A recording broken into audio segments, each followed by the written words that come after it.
প্রিয় দর্শক, আজকে আমরা শিখব সূরা মুলুকের 10 নম্বর আয়াত থেকে বিসমিল্লাহির রহমানির রহিম ফা'তারাফু বিযানবিহিম ফা'তারাফু ফা'আইন জবর ফা আইন চাপ হবে, আইনের মধ্যে চাপ হবে।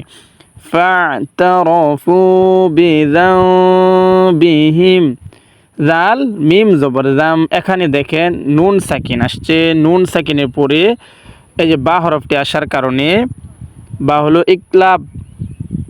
ইকলাবের হরফ। ইকলাব অর্থ পরিবর্তন করিয়ে পড়া। নুন সাকিনের পরে বা আসলে ইকলাবের হরফ, নুন সাকিনকে বাদ দিয়ে এই যে ছোট একটি মিম দেখা যাইতেছে, মিম দ্বারা নুনকে পরিবর্তন করে গুণনা করে আমরা পড়ব। কেমনে?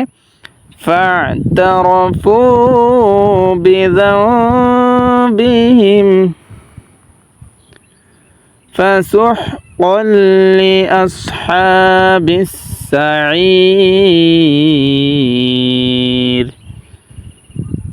ফাসুহকান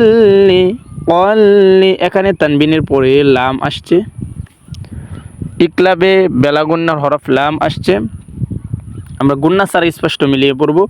ফাসুহকান লিআসহাবিস সাঈর আইন ইয়াজির আই, এই দেখেন শেষে আইন ইয়াজির আই চাপ হবে। এখানে জেরের বাম পাশে জজমুলা ইয়া মদের হরফ হয়েছে। মদের হরফের পরে হরফ কি র, মদের হরফের পরে হরফে ওয়াকফ হইলে মদের হরফকে 3 আলিফ টেনে, হ্যাঁ 3 আলিফ টেনে রটাকে উচ্চারণ করতে হবে। এখানে আমরা ওয়াকফ করব। কেমনে? ফাসুহকান লিআসহাবিস সাঈর। তারপরে ইন্নাল্লাযীনা ইয়াখশাউনা রাব্বাহুম বিল গায়বি লাহুম মাগফিরাতুন ওয়া আজরুন কাবীর।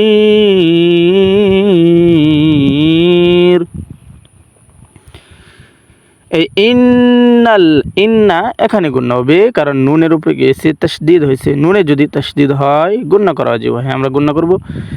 ইন্নাল্লাযীনা ইয়াখশাউনা রাব্বাহুম, হামিম পেশ হুম, এখানে গুণনা হবে কারণ মিম সাকিনের পরে, মিমের উপরে গিয়েছে সাকিন। মিম সাকিনের পরে যদি বা অথবা মিম আসে, মিম সাকিনের পরে বা অথবা মিম আসে, তাহলে মিম সাকিনকে গুণনা করিয়া পড়তে হয়।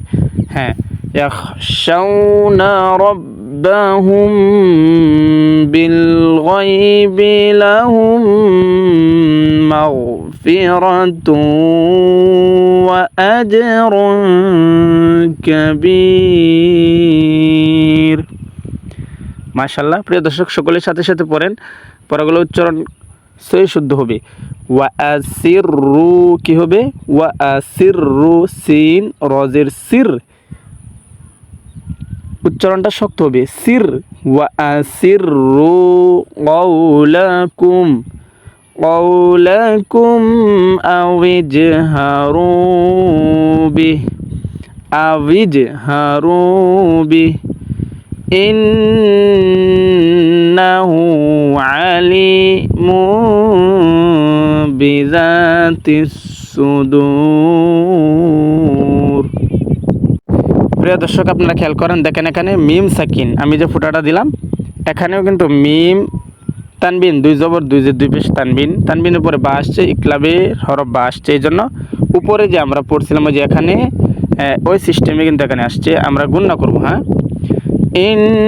ইন্নাহু এখানে নুনে মিমের তাসদিদ, এখানে নুনের উপরে তাসদিদ হয়েছে, গুণনা করা ওয়াজিব। ইন্নাহু আলিমুন বিযাতিস সুদূর।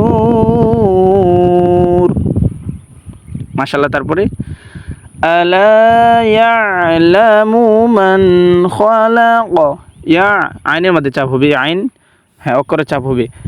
আলা ইয়ালামু মান খালাক وهو اللطيف الخبير